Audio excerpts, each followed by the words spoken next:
Taoyanger Q13W. Новиночка. Шикарный проектор с заявленной яркостью 3800 ANSI люмен. Но реальная она или нет, мы покажем в этом обзоре, потому что наконец-то мы купили люксометр и сможем замерить оригинальную яркость, именно фактическую, которую дает этот проектор. Конечно же, соблюдая все стандарты тестирования в полностью темном помещении, с вычислением квадратуры на 9 точках, все это мы с вами сделаем. Но чем интересен проектор?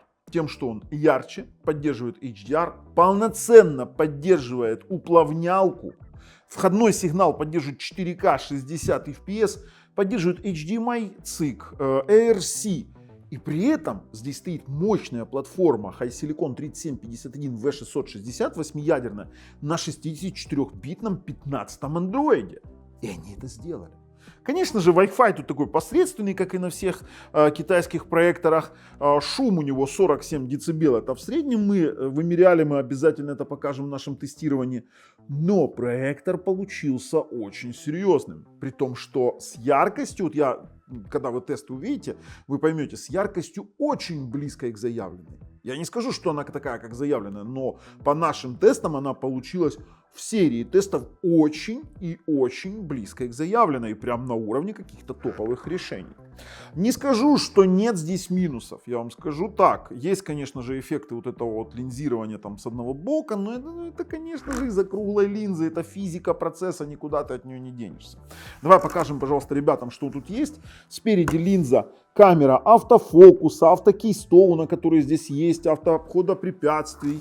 Сзади у нас есть два USB порта, один HDMI, LAN RJ45. Кстати, HDMI у нас стандарта 2.1. А снизу у нас, вот, пожалуйста, есть резьба для крепления, есть регулировочный винт по высоте. Больше ничего нет. Заявлена закрытая IPX5 платформа, это пылезащита, то есть в теории мы понимаем, что пыль не должна попадать, но на практике, как оно будет, уже потом со временем узнаем. Не вижу здесь съемного абсолютно никакого фильтра, да, для прочистки, но его просто физически нет. Что у нас в комплекте? Комплект достаточно скудный, у нас есть HDMI кабель, есть вот такой вот кабель питания, вот такой вот. Обыкновенный пульт с возможностью фокусировки, регулировки звука, выбора источника. И он, конечно же, Bluetooth. Тут вообще вопросов нет. Это все хорошо. И есть вот такая вот у нас крышка резиновая, которая, в принципе, одевается и снимается один раз, потому что она будет держаться только, когда вы задвинете линзу. Все. На этом все.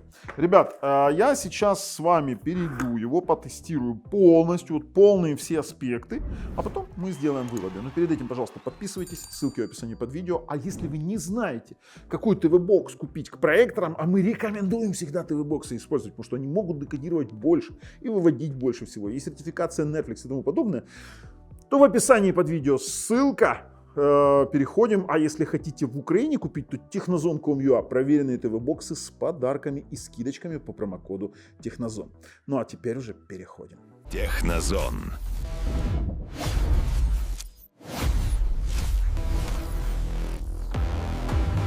Ссылочку, конечно же, в описании под видео я разместил. Давайте так, Taoyanger Q13W 3800 ANSI, если не думают, что мы не проверим, мы проверим. Мы купили люксометр. С добрым утром, ура. Теперь дальше. Его можно купить, сейчас 333 цена, актуальную цену по ссылке в описании посмотрите. Можно купить с экраном, можно купить с крепежом, со сплиттером зачем-то, потому что тут один HDMI, и еще с экраном и крепежом, но без сплиттера. Такие вот хитрецы. Из того, что они заявляют здесь, это яркость 54 тысячи люмен, вот эти маркетинговые люмены, мы ANSI проверим. 35 тысяч к одному контраст, нативное разрешение 1920 на 1080, поддержка 4К полного декодинга. И у него HDMI 2.1. Это мы уже поняли, поддержка полный MEMS. Кстати, знаете что-то? 3 на 128, само собой. И 3 по 10 динамика. Вот на этом я сейчас вам прям обращу внимание. Есть поддержка HDR10+. Нет здесь HDR10+, здесь есть HDR10. Хотя мы тоже, конечно же, это все проверим. Теперь давайте опустимся чуть ниже. Есть сравнение Q13 и Q12W. Они заявляют про закрытую систему оптическую, подтвержденную IPX5, именно пылезащита. И вот разница в чем. Q13W у нас 3800 ANSI, Q12W Pro была 2500 ANSI. Процессор HiSilicon 3751V660, там HiSilicon 3751V352. Кстати, процессор действительно мощнее. И плюс еще здесь 64 бит система стоит. Вот это вот удивительно.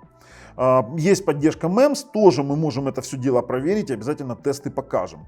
Android 15, ну такой, опять здесь 12 ватт, 3 спикера, там было 10 ватт, 3 спикера, знаете, на ходу меняются.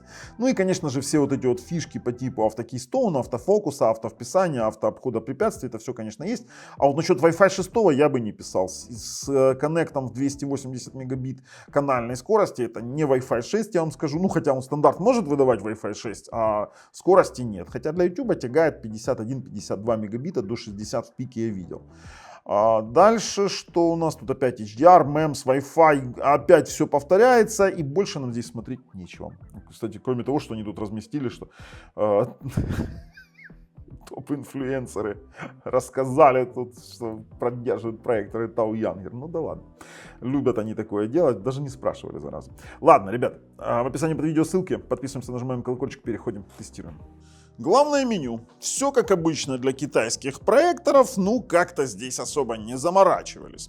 Идем в настроечки, смотрим, что же у нас там, потому что сразу меня интересует язык. System Update, Factory Reset, это такое ничего интересного. Есть у нас, вот есть у нас выбор языка, и языки и русский, и украинский есть. Супер, для меня прям идеально. Все, хорошо. Мы видим, что у нас есть беспроводная сеть, Bluetooth подключение, это все мелочи сигнала. Источник сигнала. Мы можем выбрать по умолчанию источник сигнала HDMI, USB. При этом источник запуска при включении проектора можем выбрать HDMI, и расширенные настройки источника можно включить поддержку ARC и HDMI CIG. И HDMI CIG, и ARC тут работают, мы проверили. По проекции, режим проекции, автофокус идеально работающий, автоматическая трапеция работающая, притом я ее сейчас отключил для того, чтобы вам показать, что есть еще четырехточечная трапециевидная коррекция и четырехсторонняя трапециевидная коррекция. Вот взял и сбил сейчас, вообще капец какой-то. Вот так вот у нас отрабатывает и автофокус, и автотрапециоид. Хотя, честно говоря, мне трапециевидная коррекция автоматическая не понравилась. Очень часто бывают какие-то артефакты, и, честно говоря, я вот дошел до того, что я решил это делать руками. Хорошо, что у нас есть еще и масштабирование, автоматический обход препятствий и автоматическое выравнивание. Это при включении автоматической трапеции будет. Дальше у нас есть управление изображением. Здесь у нас все намного интереснее. Есть у нас поддержка HDR и MEMS, что мы сейчас, конечно же, проверим. По поводу яркости источника света. Сейчас у нас стоит яркий. Вы видите ряд замеров на нашу площадь. На текущий момент у нас в ярком режиме мы замерили на площадь экрана 2056 метров квадратных, это 3246 ансилюмен, от 3246 до 3405 в режиме яркость. У нас можно выбрать HDR и авто. На авто мы получали от 2400 до 2800 люмен. Вы должны это учитывать. То есть мы делали конкретно замер с помощью люксометра. Мы будем тестировать на ярком. Также из настроек можно отметить, что у нас есть с вами возможность регулировки пользователям контрастности, насыщенности и яркости изображения. Хотя хочу отметить, что проектор изначально откалиброван. Цветовая температура у нас есть стандартный, холодный, теплый. Кстати, HDR все-таки надо включить, потому что сейчас будем тестировать еще HDR проигрывание. По звуку у нас есть режимы звука стандарт, новости, музыка, кино, спорт и пользовательский. Хотя здесь в пользовательском неудобно, с внешнего устройства можно, в принципе, регулировать еще и звук. Ну и общий язык, и в системе... Ну давайте, у нас запуск при подаче питания, это, кстати, классная тема, когда у вас выключается свет и включается, он не будет запускаться, вам для этого нужно активировать эту опцию. По приложениям, есть Google Play Market, есть YouTube, есть App Store левосторонний и есть режим Bluetooth колонки. Кстати, в AIDA 64 мы можем с вами посмотреть характеристики. Это у нас платформа HiSilicon, V660, достаточно мощная, ОЗУ 3 гигабайта и доступной памяти у нас 128 гигабайт. Центральный процессор все тот же High Silicon, 8 ядер по 1,5 ГГц. Это, кстати, очень прикольно. Сейчас он работает в эконом-режиме 4 ядра во сне. И при этом это 64-битная операционная система, что очень даже неплохо. За отображение отвечает Mali G52. Ну, разрешение мы видим, это разрешение рабочего стола. Коннект по сети 258 мегабит, достаточно слабый. В YouTube будем с вами определять фактическую скорость, которую он может потреблять. По температуре очень активно работающий вентилятор, его слышно, не скажу, что сильно он там громкий. В метре от проектора, сейчас мы замеряем с вами звук, 43-47 дБ, при том, что он не греется. Ну, по кодекам давайте посмотрим, что у нас тут есть. 265 есть, VP9, ну а V1 кодека нет, конечно же. Давайте посмотрим, как работает ютубчик, потом перейдем, оценим качество картинки. Так, включаем с вами проигрывание ролика. Воу. Скажу вам, тут, конечно же, интересно с HDR получается. Ролик проигрывается, очень-очень громкая музыка. Кстати, звук просто топовый, он басистый. Я сделаю потише. Слушайте, ну проигрывает невероятно. Прям очень яркие эти лучи, очень красиво. Давайте посмотрим, насколько он может вытянуть дикую реку 4К и посмотрим на дропы. Давайте, статистика для сисадминов. Качество он декодирует в HDR. Включаем 4К. Переходим. Включаем play и ждем. Посмотрите на качество картинки. Это просто невероятно. 0 дропов. Декодирует конкретно, смотрите, конкретно он в 4К 60 FPS и SMPTE 2084 BT2020. При том, что гоняет он, сеть могла бы быть лучше. 35 мегабит больше не поднимается. Маловато для полноценного 4К. А не, вот 45 поднялось. более-менее. 47. Хорошо, держит. Сетевой коннект, но качество воспроизведения прям топ. Вот серьезно вам говорю, вот тут вот у меня вопросов нет. По YouTube, кстати, 52 мегабита, 61, нормально вроде бы. Так, тестируем на текущий момент MEMS. Давайте 24 FPS Motion Test. Да, MEMS работает, могу снять еще смартфоном, чтобы вы видели, что все плавно, абсолютно хорошо работающий MEMS, но маленький шарик, который более быстро движется, немножечко артефачит.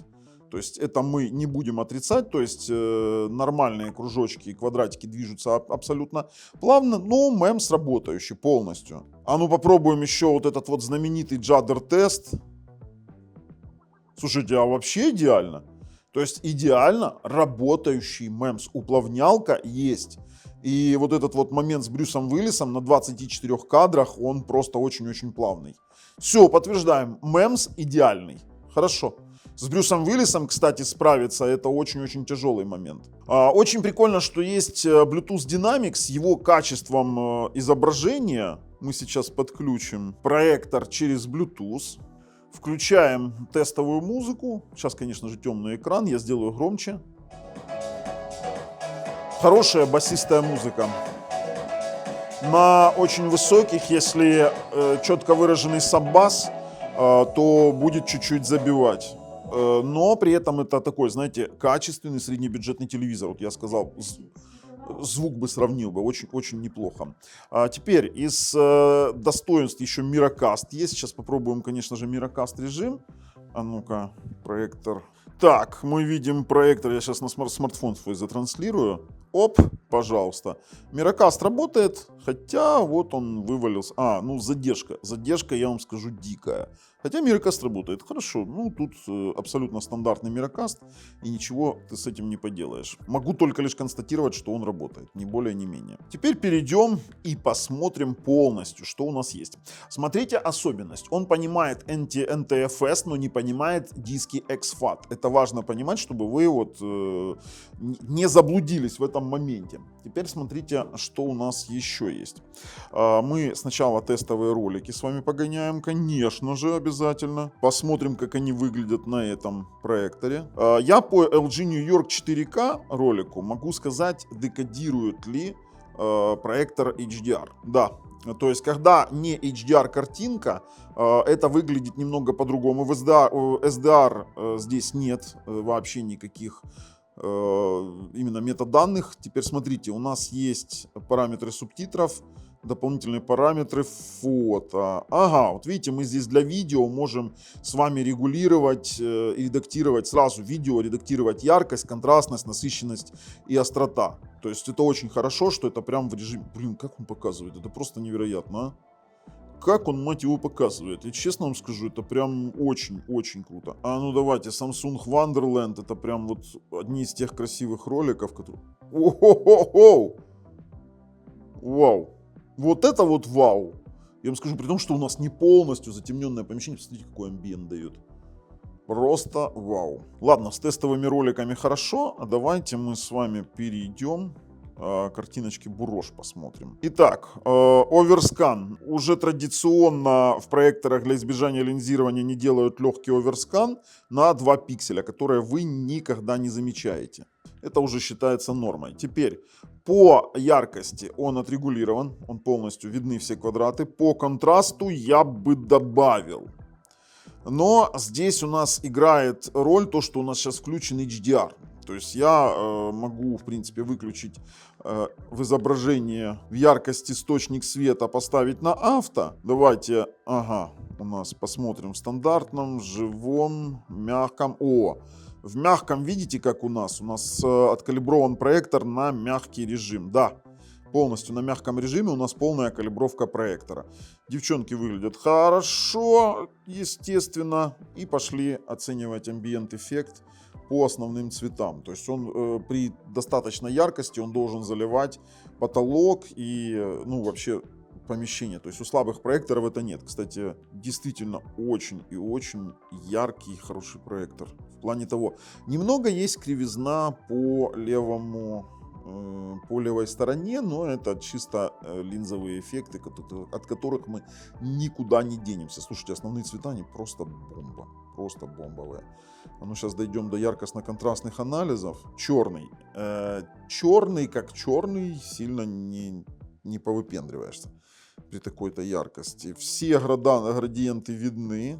Это очень хорошо, как мы видим. То есть проектор... О, вот это абсолютно правильная калибровка. Смотрите. Вот здесь вот должны быть видны по 2, а потом по 1 попеременно. И они здесь, все эти квадраты видны. Проектор абсолютно правильно откалиброван. Тут вопросов нет. Тоже яркостно-контрастный анализ показывает все квадраты. Хорошо, мне интересно в разных цветах яркостно. А, ну здесь нижняя. Ой-ой-ой-ой-ой, смотрите. Полная калибровка, это когда вы видите все вот эти вот самые нижние части теста. Смотрите, в черно-белом... Ну, блин, оно за свет идет, да? Сильно. Сейчас мы сделаем так, чтобы было видно. Так, отлично. Синий отлично. Зеленый видны. Красный. Экспозиция чуть гуляет. Ну ладно. На камере. Теперь смотрим по линзированию. По линзированию. Эффекта линзирования нет, но они его достигли за счет смещения 2 пикселей. Нормально. Это, кстати, хорошее, правильное решение в последних проекторах. Так, девочки выглядят отлично. Веточки все на месте. Чистая Full HD матрица. Смотрите, как красиво это все дело выглядит. Вообще отлично. Так, птичка RGB 0. Неплохо. Ну и давайте оценим проекционные возможности. Мы видим здесь до 8 четко, с 6 не четко уже. Но как проекционный проектор он будет очень даже хорош. Особенно с его яркостью. Что я могу сказать? По основным характеристикам проектор очень неплохо. Это прям один из топов, которые на текущий момент есть. MEMS работает, яркость отличная, контраст все отрабатывает и звук хорош. Давайте посмотрим его взаимодействие с внешними устройствами. Мы подключили внешний ТВ-бокс на Google TV, и я хочу проверить, какие разрешения он берет с внешнего устройства через HDMI, и проверить, работает ли MEMS у нас через HDMI. Так, он видит 4К 60 Гц. Давайте попробуем включить 4К. Так, все работает. 4К 60 Гц заработало. Теперь попробую воспроизвести ютубчик, но именно как и с HDR. Но сразу говорю, для того, чтобы здесь работал HDR, в настройках для конкретного источника нужно будет включать ну, во-первых, HDMI цик мы включим, IRC включим. И нужно будет включать в картинке, в изображениях HDR. Это очень важный момент, потому что иначе будет декодироваться без HDR. А ну, пробуем. HDMI цик работает. Я сейчас управляю пультом проектора. HDMI цик, все отлично сработал. Смотрим, как его определит Netflix. Так, смотрим. Он его определяет как HD HDR. То есть HDR у нас заявленный срабатывает хорошо. С этим вопросов нет по Netflix. И пробуем декодинг HDR в YouTube. Ну и, конечно же, MEMS. Или слушайте, может сначала MEMS попробовать. Так, пробуем Motion Test на самом внешнем устройстве. MEMS работает. Маленький шарик также артефачит. И хочу попробовать Брюсика включить. А ну давай, Брюс, не подкачай. Очень все плавно. Вау. Yes. Все, ребятки, это просто невероятно. Кино будете смотреть с очень-очень классными эффектами. Ну и теперь, конечно же, не с эффектами, а без джаддера, с классной яркостью. Так, декодинг дает нам в HDR. Хорошо, 4К HDR. Сейчас включим. Слушайте, ну очень достойно это все выглядит, поэтому для внешних устройств это тоже отличный проектор. Что насчет игровых моментов? Так, мы сейчас с вами на PlayStation 5, натестируем на нем, потому что здесь видно у нас диагностику экрана, информация. Давайте, поточный видеосигнал, 4К 60 Гц. И HDR тоже он выдает, формат цвета HDR. Все, 4К 60 Гц внешнего он получает. Нам остается только лишь проверить задержку экрана, задержку, вернее, input lag проверить. И все, можно будет уже выходить, делать выводы. Так, тестируем input lag. У нас на нажатии, пошли, да, у нас наш оператор оттестирует и покажет вам задержечку, которую вы увидите на экране. Input lag есть, он незначительный, но он есть, я вас сразу предупреждаю. Но, я вам скажу, играть можно, нужно, и выглядит, кстати, PlayStation на данном проекторе потрясно. Классный звук с HDR, очень хорошо. Ну, серьезно, вот когда проектор хорош, он хорош. Есть у него минусы. Вот минус, который я вам говорю, это линзирование с левой стороны, которое я вижу. А в целом картинка прям отличная. Можно смотреть хорошо фильмы, можно играть на консолях, можно смотреть хорошо ютубчик и, конечно же, другие моменты. С учетом наличия MEMS это прям топ. Ребят, проходим и делаем выводы. В качестве выводов скажу, что проектор получился прям топовый. Вот без зазрения совести. Да, можно использовать без внешнего устройства. Ну, конечно же, вот эта вот китайщина, которая там встроена, меня прям поразила. Очень нравится то, что они начали отходить от рынка РФ. То есть, наконец-то там нет вот этих мусорных приложений. Все красиво, чисто, нативно, с Google Play Store, да, там, и с конкретными нормальными приложениями того же самого YouTube. В общем, мои рекомендации есть. Вот такая штука. С вами был Бабл на канале Технозон. Пока.